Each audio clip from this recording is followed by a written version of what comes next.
Kinshasa, Ralik 96.8 MHz, Mbote na Batali à Canal Congo Télévision, et c'est le retour de Nabino Mokolomolelo, comme d'habitude, Boebi, Bandekoué, Bazala Nabino Longo, donc Jean-Médard Liwoso, na Maxime Makambu, Boebi, Mvula, Ndege Penza et Salim Moussa Nango, Maman Karine Bébé, Isabaléa direct, t'as vu qu'on est à Radio Liberté Kinshasa, et en même temps aussi, na Canal Congo Télévision, on a Zali Kolanda, Abino, Doudou Montiri, Hamilton Jacobi, la réalisation à Jerry Amboka, awa na Kololi qui était Alain Kabongola, moi j'avais vu avec Sungabiso pour na coordonner en haut, et pourquoi pas aussi Christian Banjolo, on en a télévision. Alors, Bino, ba Ike Bokolanda Biso, ensemble tout le monde c'était pour na Kota La Penza, mandat Oyo. À 3 mois, Adolphe Mouzito Aouti Kozwa, il y a Jean-Pierre de Bagombo, qui 3 mois dans le mandat et na qui était ensemble Nabino. Donc beta c'était pour la défini vous allez causer la ni vous causer la mandat Adolphe Mouzito et surtout aussi pour l'avenir il y a la Mouka donc Bokomé Kapenza ko pesa biso makanisi na bino na ko benga biso na numéro to ko rappeler bino 082 33 33 749 082 33 33 749 Bokomé Kapenza ko pesa biso makanisi na bino. Alors vous allez vous êtes sans ignorer que Jean-Pierre Debagombo a travaillé dans le domaine de la diplomatie. Et si vous avez Jean-Pierre Bagomba a soutenir le mandat pour défendre l'intérêt de la population et et nous utilisons mon copain il faut consolider Makanisi à la Mouka et aussi consolider le peuple en Abisso, lutter contre la rivalité et constitution peut tellement poté za la penza respecter na makambo sur l'alternance et za la pena alternance moko démocratique dans le sommet de l'état on les a penza makanisi ya mwana mboka Adolphe Mouzito toko linga pe bino ba yike bo nganda biso bo pesa biso makanisi na bino et na volet musuto robeta c'était pour na opération Kimbo Peto vula ngo uti konoka ndenge mingi ndeko na ngai uzali ko landa na bokebi est-ce que bimi est-ce que ozima kokia kobima libosa lupango na yo ozima koki to singela ki kozana no mai e kokolo kota penza et ça l'a infiltré pour yo meka kobima alors to kota la penza ba poubelle wana ba misala mo ko salema est-ce que penza assainissement ngo izali réel to izali juste ba simple slogan est-ce que tu ali ko vivre penza opération Kimbo Peto bisika to zali ko fanda donc bino bo pesa biso pe makanti na bino na numéro où izali affiché au bas de vos petits écrans, topé, numéro vous avez Kolanda, vous avez Kabiso na radio Nabino, Ralik 96.8 MHz, donc 082 33 33 749, na numéro wana, na copé ça na malem de Penza, 082 33 33 749, na bandeli 082 33 33 749. Mituna, misali mibale, ya liboso, Kota la penza mandat oyo ya Adolphe Mouzito. Azana 3 mois. Est-ce que nous ne pouvons causer la mandat oyo ya Adolphe Mouzito? Na manso oyo ya lobby. Est-ce que avenir à la Mouka vous allez comme on ndengeni et ya suka penza to nata to beta c'était na makambo ya kin bopeto bilanango bien que tozana tango penza molaité pour to tala ka mvula ndela kisaka penza bisika vous allez kofanda soki ezali lolenge kani atanda ko futi la parce que on a tanga mvula po ba bisika ezali kotanga mai ezali kosopana mais siko kini bopeto vous allez ko kiri ba caniveau to ko sa ba salongo est-ce que réussite ezali total tout ezali ko promettre pour pesa biso makanisi na bino to rappeler numéro na 082 33 33 749 Toji auditeur moko azali danzila singa. Allô? Allô? Oui. Ah, papa, na bengi lilo kasi ya ipene. Kombono papa? Kombo na ngai Maître Soleil. Maître Soleil, na ipene. Malobombo ka yo Maître Soleil.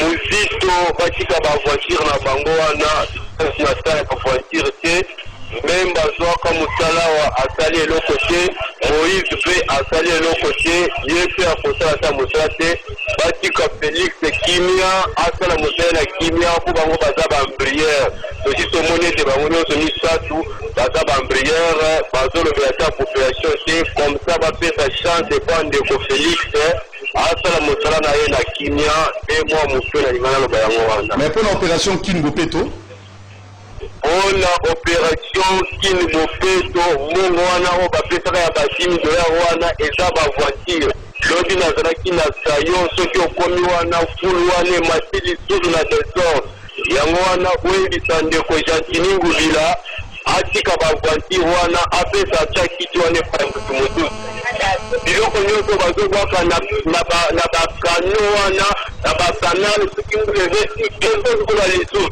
yango wana ndeko wana adémissionné azosala biso avanture. Merci beaucoup Maître Soleil na UPEN ya apesi makanisi na ye donc toza na kati ya démocratie tokozwa appel ndeko mosusu. Allô? Allô? Oui, bonjour, obengi biso api kombo nani? Oui. Oui, tu rappelles le numéro 082 33 33 749. Mandat et Adolphe Mozitou. Makanisi na ezali nini penza na 3 mois au azali ou apesi ye penza tango bazali kosala alternance wana bemba pesi mokitani na ye. Allô? L'école a mis balai baza ba infanterie mais yende kozala ma mutu oyo ya kopesa position ya opposition oyo biso tozo kwa mboka oyo mais pour asingo mtawana za FTP en tout cas batika na bango constitution na pona toujours le mambo Kin Bopeto tozo ko la combat mototé tango ota l'opération Kin Bopeto est-ce que dali ko promettre est-ce que salubrité au fait assainissement à ville en haut tozo ko vivre en haut malamo ba montagne d'immondice ezali lisusu to ezali te alors likambo ya mandat ya Adolphe Mozitou ndenge penza omona ki Jean-Pierre Bagombo balobi bazali ko bakozala na ye bakosoutenir ye toujours na ko défendre intérêt ya population et wana penza ezali cheval de bataille na bango. Allô? Allô? Oui, mbote papa obengi biso api. Allô?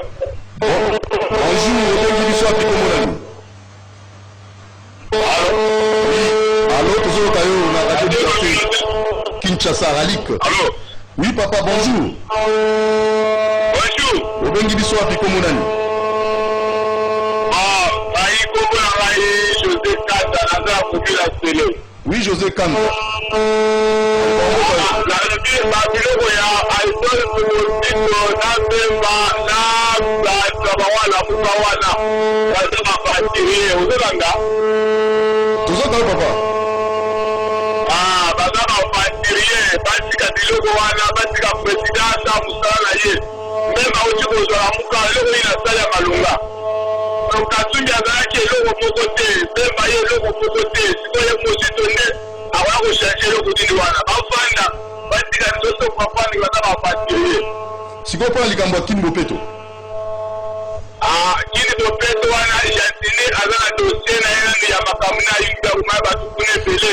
Akosokipe na ville te. Alongwa luka mutu musu batia ye wana. Sikoyo nayebi te olingi opposition ezala na mboka te.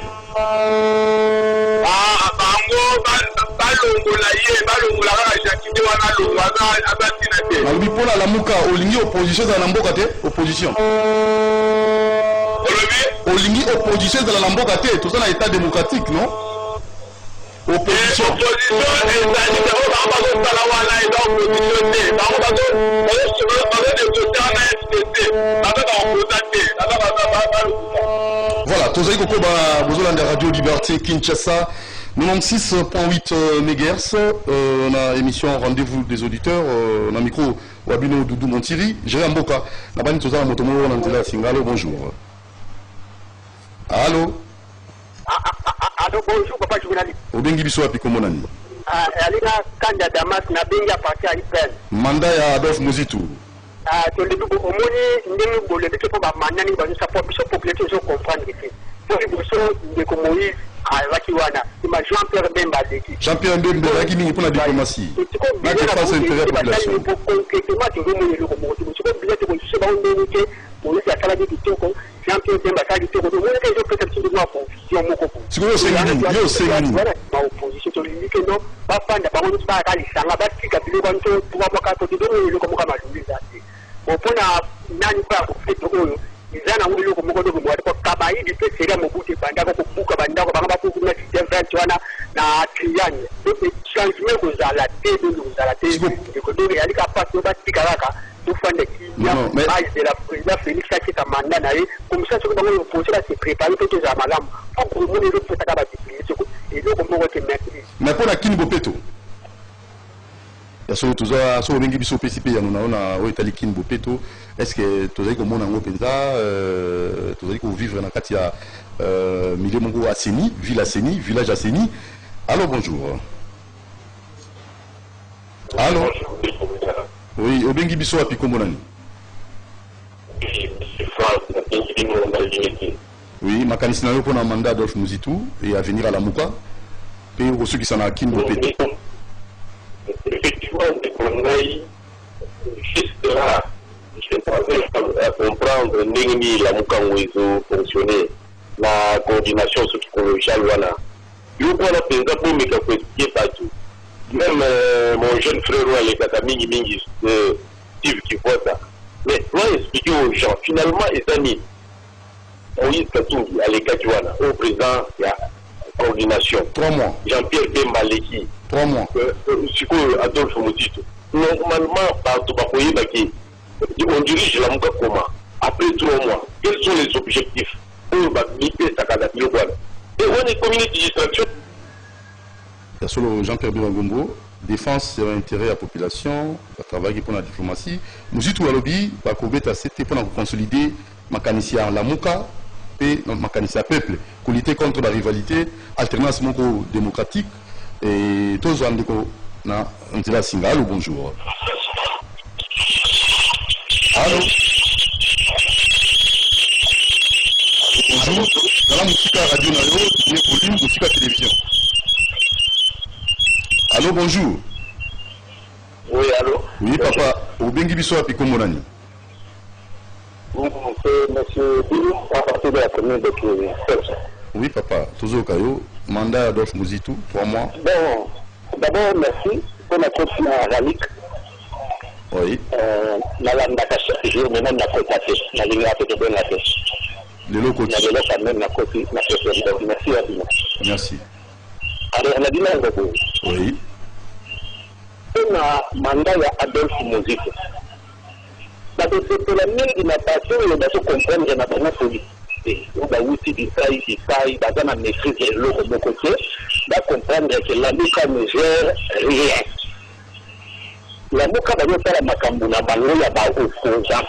La copie de ça, la prise, la copie de ça, là, c'est pour indiquer que ce pays n'a rien. A juste dénoncé ce qui m'a fait les alliés, qui donnent ce monde à faire rien, c'est pas juste dénoncer. Mais pour continuer, c'est jamais une société de faire des transitions. Ça, c'est là, le côté, à faire le donc, la Muka ne va pas inventer la roue, ça va continuer à chemin à Bango, et dans la solution, il y a ma casse qui est le à la date. L'opposition, comme la macasse, il faut que le gouvernement en place, le régime en place, et donc au Kanayango, et l'opposition commune, ma casse, c'est placé si conscience, il y a opposition. Donc, tout ça, c'est de croire, c'est de croire, na combat, il y a le Muka. Et là, c'est la Kourouka, le débat est belé que ma leader, il y a la Kourouka. Il y a des divergences, il y a des mois troubles. Mais, déjà, c'est la grâce. On va avoir la pouvoir. Ils ont continué dans le chemin à Bissou. Après, on va croire dans le régime en place. Parce qu'il faut tirer la Moussa, dans le même cas, la Dora, il est commune en 1720. Ils sont au pouvoir, non? Oui. Mais c'est parce que nous avons en considération. Mais pas que tu peux faire 1720. C'est nous qui avons dit président de l'année 1620. Aujourd'hui, c'est 1720. Mais vraiment, c'est décembre à l'horizon. Comment ça va fêter? Oui? Est-ce que la Mouka devait bloquer sur une loi ça là? bon makambo ko ba eza e beli bon ça ya ko la ba tinu su ba na se ka na ba commencer musu bon pour la gentille l'opération de fait les opérations nous ont déjà été et le film bana yote chez mazeli na safi na shamba la wa almet na secteur na mtoto babiniki salite na terrasse na fika ngoli kolona balabala juste na ronko mtoto ceux qui ont commis la soirée au foot demain pour le mot za wana montagne moko ya possible donc là na yebite mosalo besoin déjà non planifié programme les actes sur biniki salite na terrasse motia ngoli kolona makadam na yebite ça signifie quoi opération de ngane bosala ngene la moni du besoin district ya mwamba base 4 semaines moko wana ko mitini de fête mais tout autour na sema ngona na qualité sondi parti mais quand on a eu la confusion totale l'opération va pouvoir échec c'est si on va continuer dans le programme avant et puis après le programme marié avec comme ça va mettre en application mais bino peuple oui programme on va dire qu'on inventer mais na éviter mais peuple bozana pas responsabilité beaucoup tikaka bongo échoué bino bozali ko genre makambo ngolo makambo na bino mo côté mais avec les gens qui ont makambo na biso mo côté ko sala biso ko zala ba grand car c'est na ngo ngota ba sabisi ba ngo na ba tira c'est ba sema dikolo ko zala ba grand car c'est na ngo ngota ko de ko boka ngona ba déjà merci beaucoup hein. Bonne journée. Voilà, vous écoutez la radio Liberté Kinshasa 96.8 MHz au micro. Votre humble serviteur Doudou Montiri, Jérôme Boka, toujours Koba, na Kozabatel, on a biso na 082. Allô? Oui, bonjour. Bonjour, Bengibiso Api. D'abord, adore, il y a sujet courage parce qu'il faut tenir. Ça ne va pas tenir avec toi, prochainement ça tiendra. Pardon? Alors, deux problèmes. Pour l'élection ok, par rapport à mandat et à Ndekomozito. Oui. L'ami qui l'a dit tout cela, Dieu le bénisse.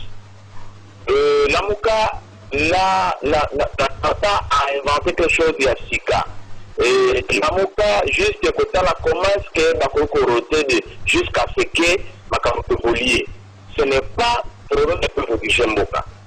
Vraiment, Monsieur Moutito, à revoir comment à faire que la tribune naïe vraiment est soumis pour que aille coordonner les 3 mois naïe. Et coup de chapeau, on a des gens qui Bemba. Il a tout ce qui s'est fait là-bas, chaîne la biste la Maraming Ralik et autres. Vraiment, il n'a pas réalisé en tout cas coup de chapeau. Alors, par rapport à Kimbo Peto, oui. C'est désolant. Comment est-ce que Olinga, Mokana, urbanisation à modèle OU, alors que tu as IBTP, tu as ISTA, tu as l'école, belé, et comme tu es ingénieur, il y a bien. Qu'est-ce qu'ils ont fait? Parce que martyr et Silasé, les lots vont suspendre la match des amateurs, ils sont là. Et on peut tenir tout seul, l'eau comme la cité, quand tu parles de sport, on est bottis dans nos côtés, population, égalité, on a confiné, mais l'autre, on a statistique à mon côté, c'est malheureux. Je vous dis que, il y a probablement des gens qui sont intervenus, mais le même cause produiront de même fin. Merci beaucoup. Merci, bonne journée. Donc, vous écoutez Ralik 96.8 MHz. En même temps, besoin dans la télévision, Canal Congo Télévision, tout ça sur TNT. Nous toujours rappelé, toujours dans le canal 52. Alors, vous avez un pour mandat à Mouzitou et aussi opération qui nous fait. Allô? Bonjour, allô? Papa Junior Chimanga, la banque Bandel Mété. Oui, Papa Junior Chimanga. Ok. Bon, en fait, on a eu la banque avant, on dirait pas comprendre, on dirait pas ailleurs. Bon, par rapport à Mandé à Mouzitou, la Mouka est dans l'opposition. On a tous les cas à Toluba. Oui. La Mouka est allée de l'autre côté. Et on fait le nom qui est dans l'opposition, s'il vous plaît. La Mouka est allée opposition. Opposition au pouvoir, il faut aller à la caca papa. Il faut aller à la. Tout le gars, Félix, ça dit oui. Il faut opposition à la. Il est peut-être en opposition. Il est peut-être en opposition. Il est peut-être aller de l'autre côté. Non. Ça fait une opposition. Ça continue au pouvoir. Donc, il faut que la Mouka temps. On va dénoncer. Ceux qui ont le bien dit, on va lobby de sa papa. Donc, il va faire de la libre. Si on veut la Mouka, ça n'a pas de dollars. La Mouka fait de dollars. La Mouka fait de dollars. La Mouka fait de dollars. La Mouka fait de dollars. Et puis, maman, bateau, tout le monde m'a dit, tout cas, on a raison, film, bateau, ils ont ça la boule. Ils sont donc, bino, mon niveau, bon, on a la mouka, bino, mon sous, on a dit, on dit, on dit, c'est ça. Donc, moi, la petite va une chance, la papa musique, je vais dire pour moi. Donc, je sais qu'il y a opposé, à sa vie. Donc, tout ça, on a dit, la mouka. Ce que l'on fait, ici, invité, on va tout le bas. Tout ça, tout le mouton, que tout la narage, ça le moyen de voilà, c'est un peu ça. Merci Junior Chimanga. Alors, tu rappelles le numéro 082 33 33 749, mandat à Mouzitou et à venir à la Mouka. Pourquoi pas opération Kinbopeto, bilan Nango. Allô, bonjour. Oui, bonjour, Obengi Biso Apiko Monani. Allô, bonjour. Oui, papa, Obengi Biso Apiko Monani. Allô? Oui, allô, aux en direct et à Radio Liberté Kinshasa CCTV. Oui. Très kitoko papa. Écoute, on a simé le casque, on a bongi ça, on a bien pour nous bien. Le bas dans le ziko. Oui, papa. Allô? Oui, tu as bien papa, le bas tu as kayo. Oui. Condamné n'importe quoi concernant la mouka, bazar congolais. Bazar n'a souci un peu fanatique et puis balingi peut dans la tête à nous toujours na quinquennat au chef de l'État. Parce que tout le monde a mandat, il y a battu à la mouka est en opposition papa. Mboka nini ba opposant parce qu'il y a quelque chose pour la mboka bango ba dénoncer. Ils sont là seulement pour dénoncer. Mais ceux qui sont là quand les Congolais congolais ont mené bamboule de l'autre mobutu kino lelo de autres changements. Ils sont toujours souffrir parce qu'ils ont toujours faire. Parce que l'air comme des autres. Depuis président dans le pouvoir a bientôt une année. Est-ce que changement où vous allez avoir ya parce que l'air aux autres qui habitent au bas de l'année au ne pas aider et ne pas aider papa. Vraiment. Merci beaucoup Papa Nabiso. Tu rappelles bien mandat Mouzitou. Déjà Jean-Pierre Bemba dit va défendre l'intérêt de la population, va appuyer Mouzitou dans le mandat naé et Mouzitou va consolider l'idée à la Mouka, na idée à peuple congolais. Donc pour lutter contre la rivalité zangatina et respect à la constitution, alternance démocratique au sommet de l'État. Allô? Bonjour. Allô? Allô, Yadoudou. Oui, on est juste à Pikomonani. Ah, Igor, un ancien à Radio Liberté Kinshasa, boîte à lettres et Pikama la machine à Peto Congo. Igor, enfin, ambassadeur Radio.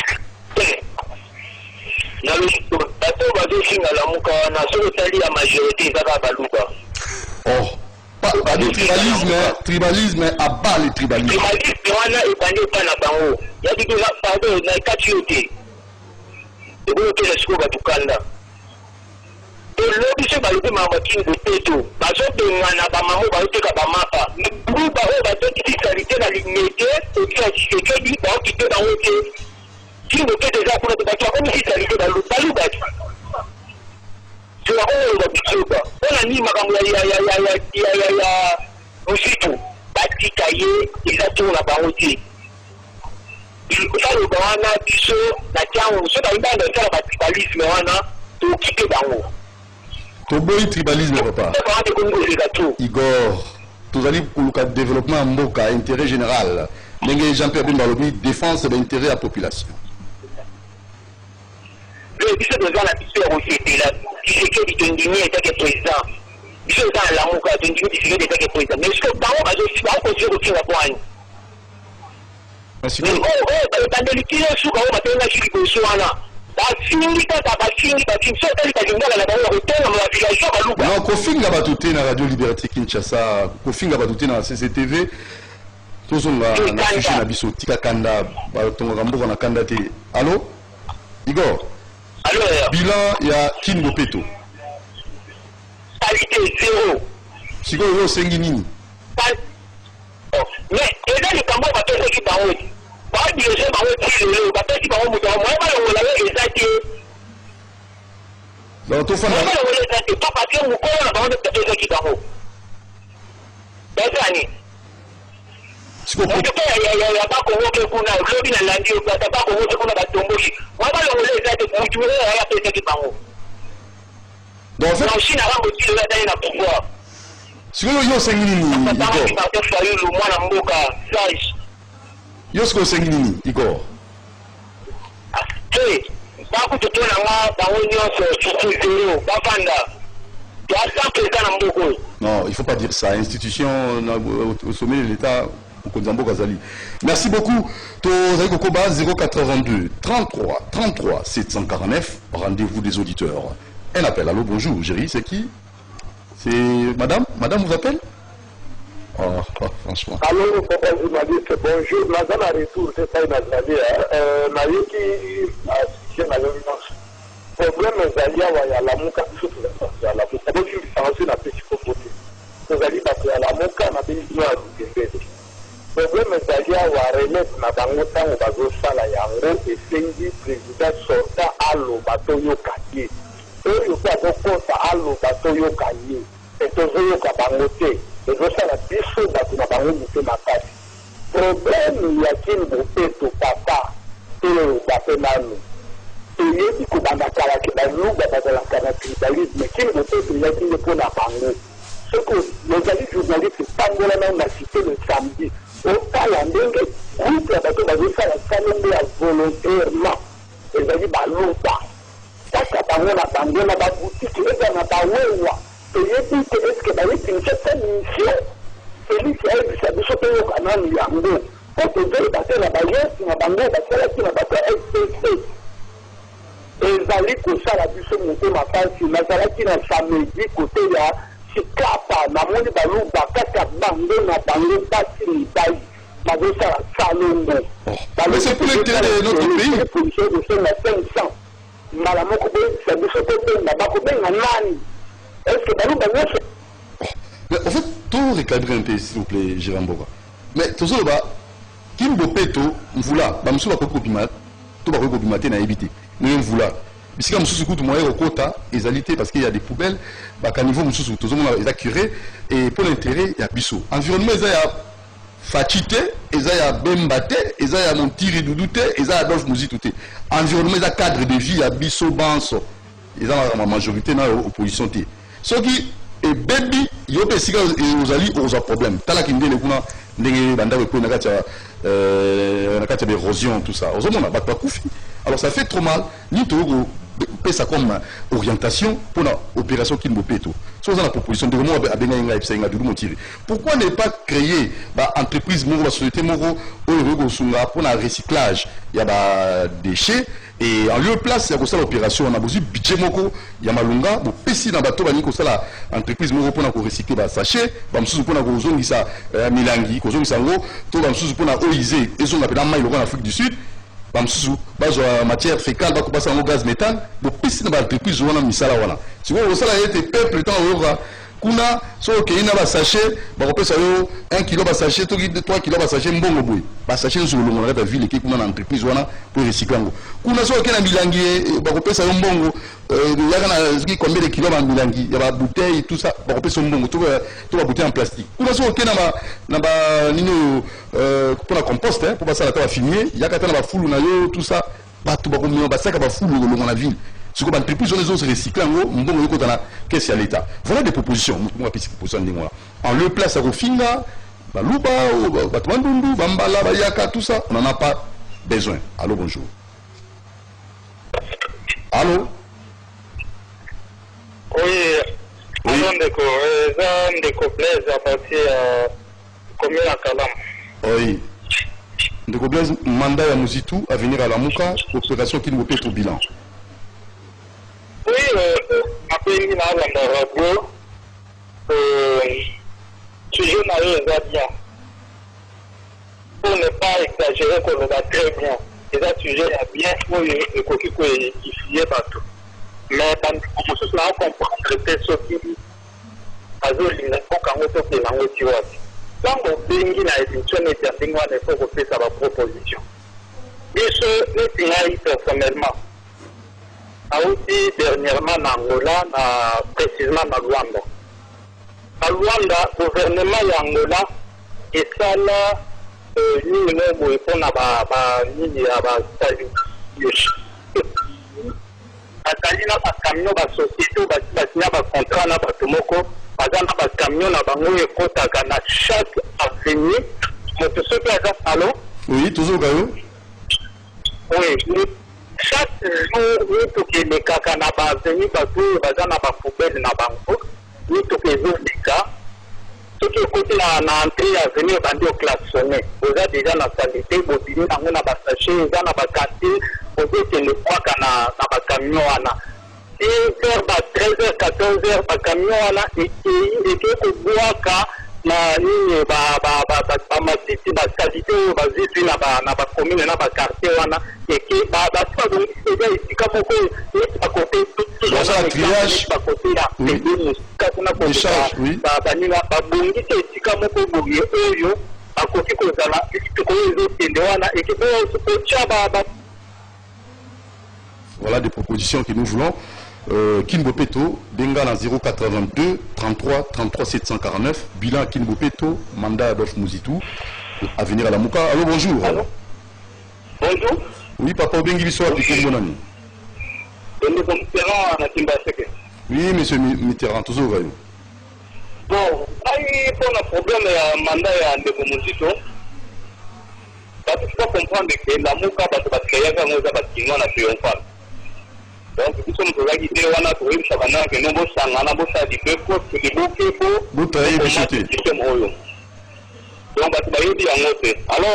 parce que nous représenté à la Mouka, ils ont marqué Fayoulou. Donc, on a donc, le gouvernement qui est pas pour mon conseil, mais Kabila n'a pas sonné parce qu'il est mon souci. Alors, nous avons dit qu'on a récupéré pour voir la puissance où le peuple a fait chacun m'a fait Fayoulou. Alors, on va continuer vraiment et ça, c'est déjà ça marche là-bas. Alors, pour le problème, il y a le gouvernement qu'on a tout le monde. Il y a un échec déjà dans la. Alors, ce que vous l'échec, oui, planification. Oui, écoute, le gouvernement qui m'a payé, et si on veut voir que le gouvernement mais quel est le gouvernement qui a papa? Donc, et dans le moment échec, mais dans le coalition surtout, on comprend que parce qu'il ne la paie pas, parce qu'on comprend l'économie vraiment, autant la macamba tribalisme, pour que réussir à lire mon corps, vous avez dit que si on peut supporter un sauté, on supporte notre attente. Alors, ce qui va se passer, biso sujet na biso les tribalisme était. Ah, Martin Fayoulou à lobby, excusez-moi, Adolphe Mouzitou à lobby. À consolider na mandat naï, à consolider makanisi à la Mouka, et na peuple congolais, pour lutter contre la rivalité, pour respecter la constitution et surtout alternance démocratique au sommet de l'État. Wana makanisi oyo na mandat oyo Adolphe Mouzitou parmi makambo ya kosala. Bemba ezalaki makambo ya défense de l'intérêt de la population et alobaka mingi ata bolibi alobaka te mais ezalaki lobby. Tant que ça qui remise reprise dans ndako ya Jean-Pierre Bagumbo alobi makambo wana ekoleka na ba télévision pe na ba radio oyo bazalaki wana presse oyo bazwaki bilili wana donc lelo bozango na ba télévision Bemba alobi bako soutenir mandat ya Adolphe Mouzitou na makanisi oyo azali nango pona mandature na ye ya 3 mois donc ceux qui boyoka peut-être tant à Rolanda ils a raté pour l'indépendance information yokango na bokebi un appel. Allô, bonjour. Oui, allô? Allô, bonjour. Oui, papa, Olingi Bissot a piqué. Ok, je m'excuse beaucoup. La CPI n'a continué. En tout cas, il faut faire l'effort pour recadrer l'émission. L'émission est allée malamu, ils ont fait un cotonga école. Bissot nous sommes tous allés par Congolais. Aux à Yangambo, à gauche, à droite, et à Katikati, tous allés par Congolais. L'intérêt de Bissot, l'Union primordiale des États. Développement. Mais ce qui. Mais ce qu'on veut dire que là, parce que Bélé, va pêcher un message à un moulou, en tout cas, des places là au côté de sa émission. Il faut ça l'effort pour recadrer, nous tout le monde dans la émission, nous sommes au deuxième cas pour pas battre. On dit ce que va côté, au sujet au PC, il va dire malade. Moi, étant le mandat de commencer de vous attendre, et puis bilan à Kinbo, il va dire, il faut venir à la Mouka, il va dire à Angola. So komunika mukate ngami abazile la biloko ozotika bato basolo bawana muluba obaluba basali boyo bato basali boyo ezali malamu te komema biso osila moko te omona makambo to bandi yango lelo te lelo eloko neti sujet oyo otuni wana bilan ya ndeko mosusu ezali ndenge nini ngai nazopartage quand même avis moko te na ye mais quand même azali congolais azali kosala liste en tant que opposant ekende malamu ti mpe na moment soki nzambe akosalisaka bango bie ye bie bandeko ne bazwa pouvoir ezali nango mabe te biso tokodembela biso kana parce que tozali biso kaka peuple mais ya koloba ke kaka bango kaka ke soki bango baleki wana koloba kokoma wana ndembo oyo ekobonga wana mpena ezali yango mpe te ozomona parce que même ndeko oyo nga nali mokongo nali moyombe ndeko oyo azwi pouvoir pourquoi est-ce que pouvoir ezali ya baluba ezali ya baluba te basikomisaka idps bato bandundu bazali baluba bazali bangala bazali bapesi bazali bato mpe bazokomisa lamuka wana babikolo oyo ya biso nyonso mpe bazali na kati mais ya kolekisa bamessage wana ezosala mpena malamu te ozomona parce que lelo opposition ya bakongolais ezali ndenge soki moninga aleki ale oyo aza aleki wana soki otiela bapoursualité befo esimba te yango mondele si aleka na etape wana aleka na etape wana ndele meme ndeko mosusu bozali koloba oyo aloba maloba mosusu ezalaki malamu te ke ngai nakosala befort nyonso mpo na bainvestir baya na mboka oyo te parce que un opposant koki koloba eloko ndenge wana opposant yo okendisa babiloko baninga bazosala malamu te mpo ntango ekokoma na moment électif ezala lokola baarme de guerre na yo ya badiscours ntango mpo peuple alanda yo mais lelo que ça devient compliqué. Il y a aussi qui a premier ministre, ça fait 4 ans, il y a 3 ans. Il faut appliquer même enseignement. Il y a le discours de la vision comme il y a l'élection. Moi, je suis à et puis, il y a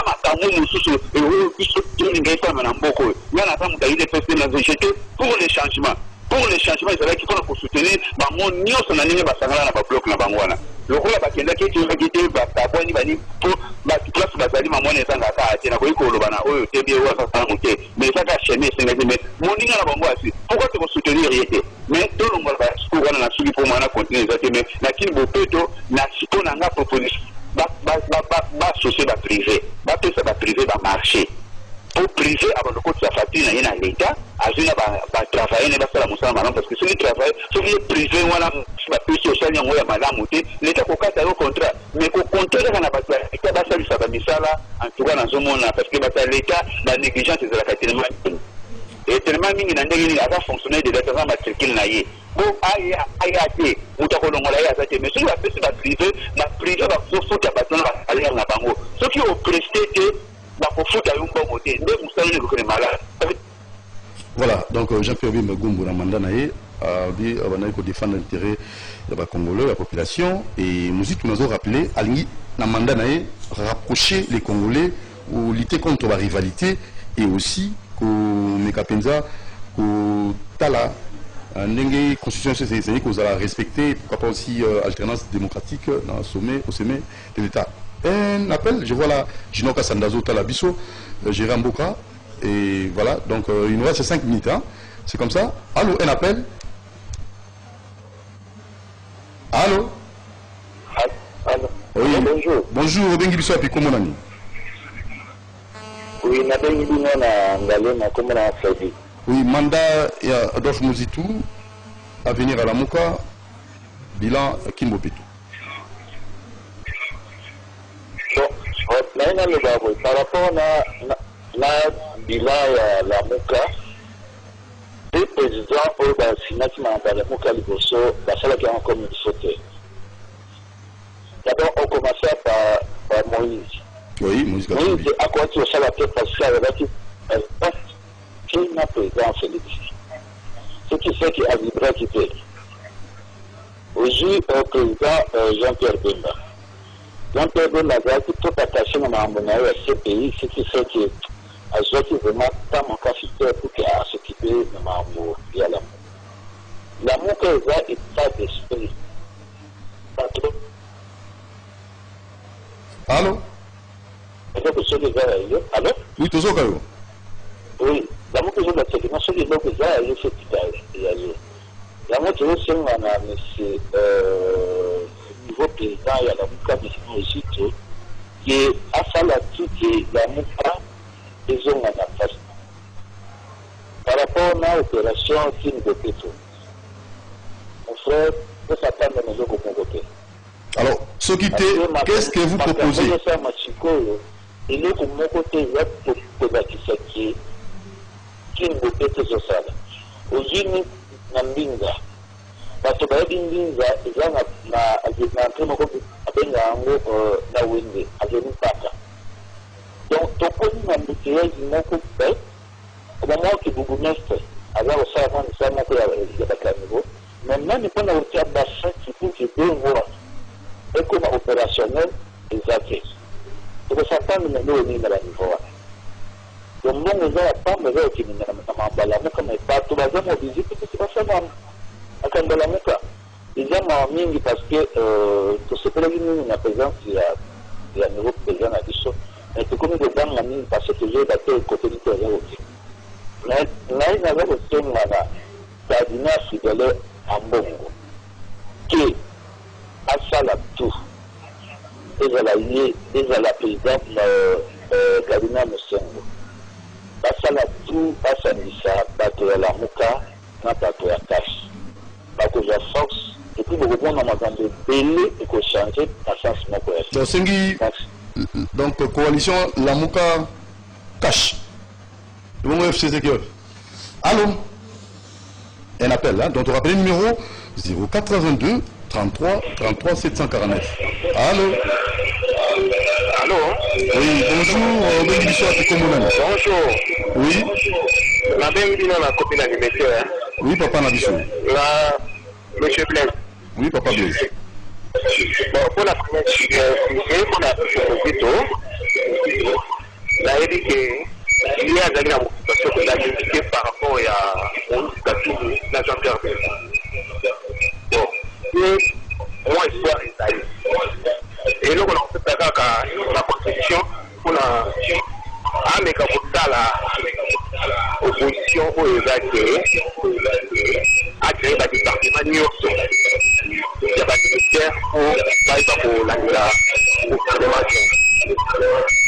akati ya lamuka on a deuxième jeu ya kile wana zo kupotelo donc etambola ka sur na bamoye et puis bamoye tamboka et dans la carte pour moi la kupotelo ni bota la émission à rendez-vous de société wana zo kupotelo biloko ya clair la région qui nous peut a occupé 100 personnes à chaque année dans 24 communes et 2400 personnes par un baba dans ça là pour ça de tout ça là tout ça vous enfants la facture la scène la facture à région c'est ça rideau mais tout le monde nous a dit on a dit ça on a dit à 5% il y a là bas il y a et puis ceux qui ont fait beaucoup maillot beaucoup de monde pour vérifier c'est où ça à chaque mois chaque fois nous sommes multipliés par 600 000 personnes et puis 480 millions Colombo 30 millions quel est un musulman de Paris c'est la 450 millions de salut on a 900 millions 900 millions on a 1900 tout ça 1900 euros vous avez 473 280 000 dollars celui de l'origine a 1460 tout va d'abord à 100 dollars et on s'est à 640 000 dollars donc celui de salut frustration on dit 40 000 dollars pour la travailleur donc il y en a 233 184 on a tout ça on a ndenge à 25 communes on a 25 on a 24 communes nous disons on a 25 communes moko dans la réserve moko stratégique au moment que nous avons 9 447 dollars donc bako tsango na atopesa kuona chaque commune donc bako tsango na kati ya wane olobi bako tsango na kati ya facture pour na mai bato on a fait kati ya région nationale merci beaucoup Merci beaucoup. Chaque commune a 9347 dollars. Au moins de 9 000 dollars, c'est presque la 10 000 dollars il y a fait ça qui par contre. Mais si vous voyez comme si on la députée provinciale, il y a pour l'année parce que mon a pas besoin d'équipement facilement, pas besoin de transport avec mon avec 100 dollars, il faut trouver 100 dollars chaque jour, parce qu'on a possibilité à 30 camions par mois pour faire l'exploitation. Le gouverneur a toute la place d'Abdel ou le Merci beaucoup.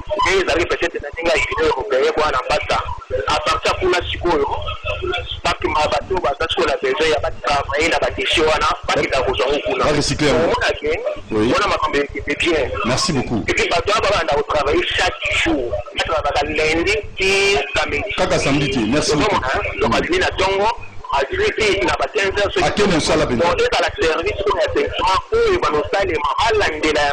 alors, moi, l'enseignement de vos journalistes, faciliter la profession, ou mais gagnant pour le pas abonner à SNEL, combien. Ok, merci beaucoup. Donc, pour notre et puis, pour le moment, on a entre parenthèses, tout ça là, na chaque moment, un pour faire éclairage public. En tant que provincial, on a éclairage public, on a national. Alors, nous devons saluer l'analyse de la côté de Bozindo et nous avons dit que ceux qui peuvent couvrir la main, comme il a dit, le Mobani, à la côte de taxe, ou à la Kati, et à l'assainissement, la Kati, à facture, pour organiser un foot à un mais ceux qui peuvent couvrir la main, nous avons longue pénalité, nous avons pas signé. Alors, tu peux nous merci d'avoir dit que vous l'avez dit, tu bêta qui c'était dans le Camboya mandat, il y a d'autres nous dit tout à Zali Bongo Mokitani, Jean-Pierre Bagumbo, bêta qui c'était dans l'intérêt à la population, dans le mandat, et nous dit tout à l'objet, à rapprocher les Congolais. Ça a été alternance démocratique au sommet de l'État et surtout constitution abisso à Simbangote et ça l'a respecté puis makanisi à la muka à Kolande la mona boké bingi to liki to comme on a l'économie va bêtise c'était dans l'assainissement à ville to le bibo environnement ce qui il faut dire intact ils ont un problème mais ce qui l'agression à moto l'homme est venu s'aimer des désordres déséquilibre total alors ce qui va bondir en noter ma génération n'a pas génération goya et vous allez pas si mingi donc il faut une prise de conscience environnementale et surtout aussi conseil comme ça de sanctionner les pollueurs hein parce que sanctionner les alités pas si mingi un budget pour les conséquent pour la makambo ya salubrité depuis que tu as une entreprise, vous avez le recyclage de déchets et vous avez malade. Merci à Géry Amboka pour la réalisation. Merci à Alain Kabongo pour la technique.